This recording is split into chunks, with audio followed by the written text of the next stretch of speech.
2 रकात नमाज का अमल कराया साहबा को, और 2 रकात की नमाज पर वो खोए हुए जानवर जो बिदक के चले गए थे वो वापस आ गए। पूरे आलम इस्लाम ने दुआ नहीं की कि इनके जानवर वापस आ जाएं। किसने दुआ की? जिनके ऊपर हालात थे, जानवर वापस आ गए। और कौन थे जानवर?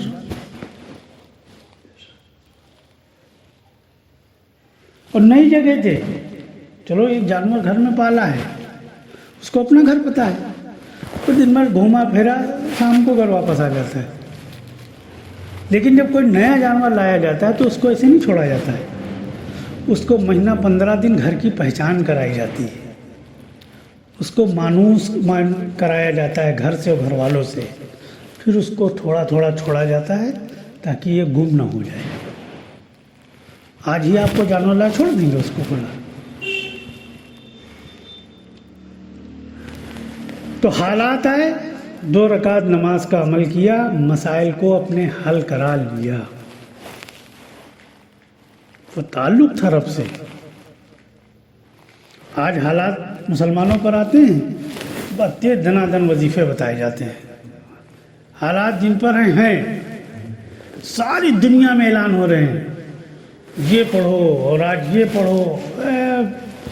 मौलाना सज्जाद नोमानी ने कहा है कि अब इतनी बार मुसलमान ये पढ़ें और ये करें, सब कुछ करा के देख लिया, नतीजा क्या है?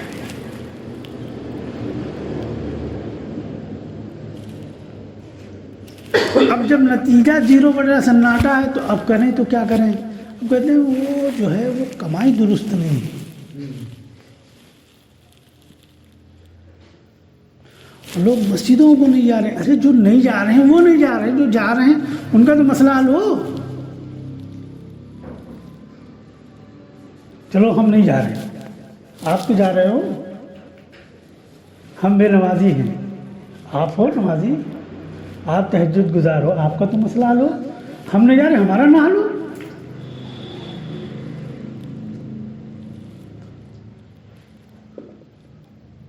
और जब आपका हल होगा तो 10 देख के अपने आप आ जाएंगे।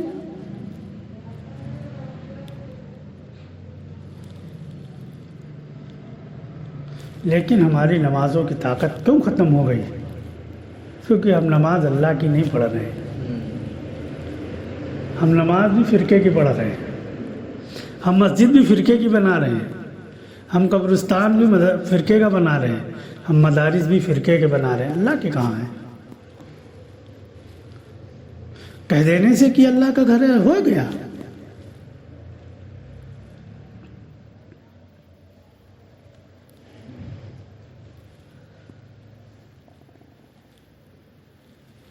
किसी के कह देने से कि ये अल्लाह का घर है हो गया।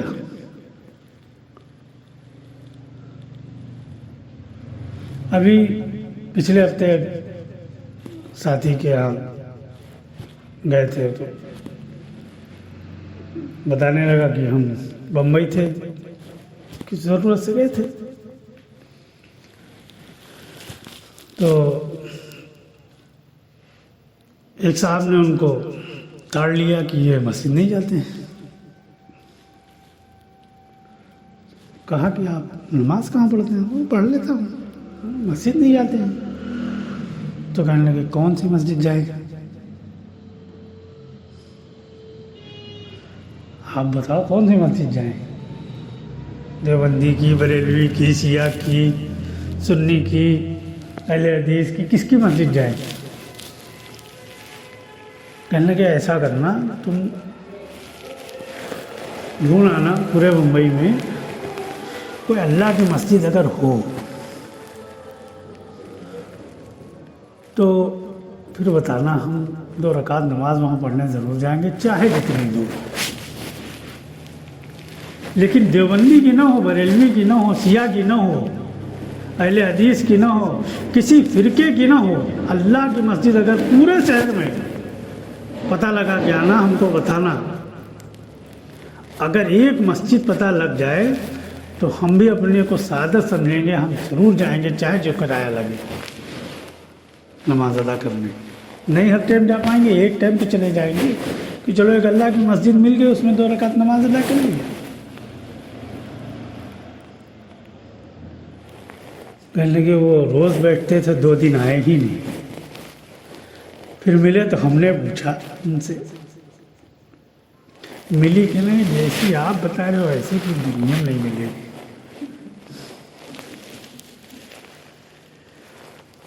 मतलब जब नहीं मिलेगी तो क्या कर लेना है? जब मिलेगी नहीं, है नहीं, तो क्या कर लेना है? हम देवबंदी की मस्जिद जाएं तो हम देवबंदी है नहीं, हम बरेलवी की मस्जिद जाएं तो हम बरेलवी है नहीं, हम सुन्नी है नहीं, हम शिया है नहीं, हम अहले हदीस है ही नहीं। हम तो सबके रद्द करते हैं, सबको गुमराह समझते हैं। सब अल्लाह के बागी हैं। अल्लाह ने किसी को न देवबंदी बनाया, न सुन्नी बनाया, न शिया बनाया, कुछ नहीं बनाया। अल्लाह ने सबको अपना बंदा बनाया है। और अल्लाह ने मना किया है कि फिरके मत बनाना। तुम बना रहे हो, अल्लाह से जंग कर रहे हो, तुम्हारी नमाज, तुम्हारे पीछे हम जाके नमाज पढ़े, हमारी नमाज का क्या होगा? तुम अल्लाह के मुखालिफ हो और मस्जिद की फजीलत बता रहे हो।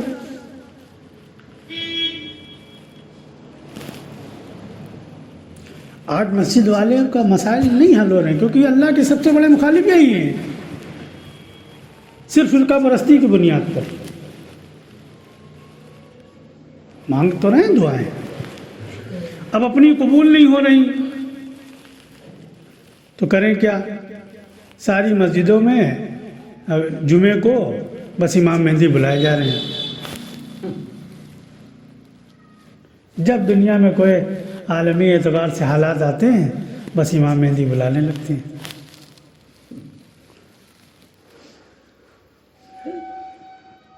एक साहब बता रहे थे, बस पैदा हो गए, जाहिर होना है। पैदा हो गए हैं, जाहिर होना है। तो हमने क्या होगा? जाहिर हो जाएंगे। जो मुसलमान रब का नहीं है, अगर हम ये तस्लीम कर लें कि कोई इमाम मेहंदी होंगे भी, जो इंसान अपने रब का नहीं है, जो इसकी हर वक्त ज़रूरत पूरी कर रहा है, वो इमाम मेहंदी का कैसे हो जाएगा?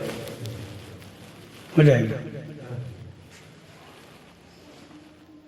हो जाएगा।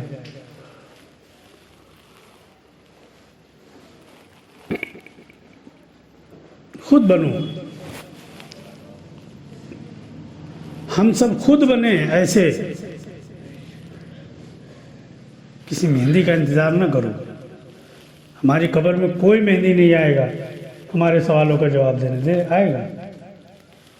अल्लाह के सामने जब हमारी बेइज्जती होगी तो कोई आएगा। जब कोई नहीं आएगा तो किसी के चक्कर में पड़े क्यों? जब खुद निपटना है तो खुद समझना भी पड़ेगा ना। इम्तिहान गाह में जब खुद बैठना है तो क्लास में खुद ही समझना पड़ेगा, तभी क्वेश्चन दे पाओगे।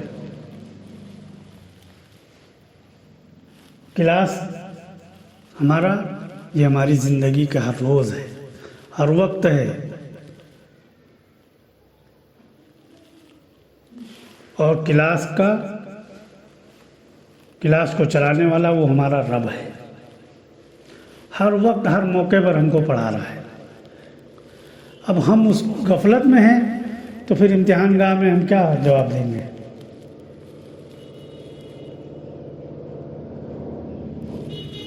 टीचर कितना भी मेहनती हो पढ़ाने वाला, और किसी स्टूडेंट ने, किसी तालिब इल्म ने ये ठान लिया है कि हमको समझना ही नहीं है, हमको पढ़ना ही नहीं है, हमको अपना दिमाग लगाना ही नहीं है, तो क्या खाक जवाब दे लेगा? टीचर क्या के लिखेगा उसकी कॉपी? अरे टीचर लिखेगा? उसका काम था क्लास में उसने ईमानदारी से पढ़ाया है, मेहनत से पढ़ाया है, चीज़ों को आसान करके समझाया है उसने। और रब से ज़्यादा कौन है? रहीम। उसने हर चीज़ को बहुत आसान करके समझाया है। मुश्किल तो लोगों ने बनाया है, मुश्किल लोगों ने बनाया, उसने हर चीज़ को बहुत आसान करके समझाया है।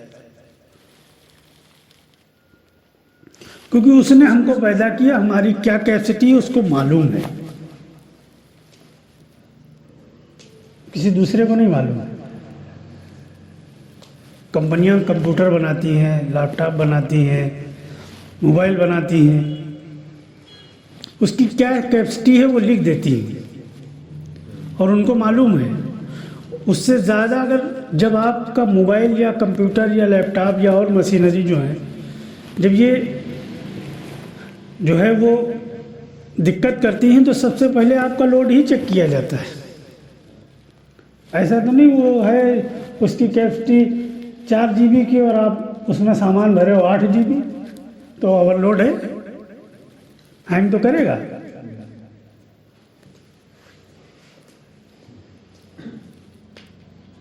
तो रब ने हमको बनाया, दुनिया वाले सामान बता रहे, उनको पता है कि इसकी कैपेसिटी क्या है, और रब ने हमको बनाया उसको नहीं पता है। तो हमारी कैपेसिटी अगर उसने 2 GB बनाई है तो 10 GB का हाल थोड़े हमारे ऊपर डाल देगा, डाल देगा।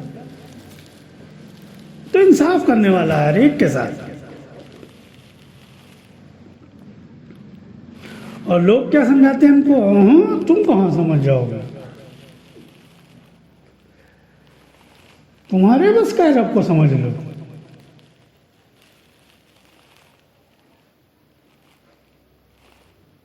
एक ज़माने में जब हम लोग मौलाना यूसुफ साहब के बयानात पढ़ते थे तो एक मौलवी साहब ने कहा कि अरे हम नहीं समझ पाते हैं, तुम लोग कैसे उनकी बात समझ लेते हो। मौलाना यूसुफ के बयान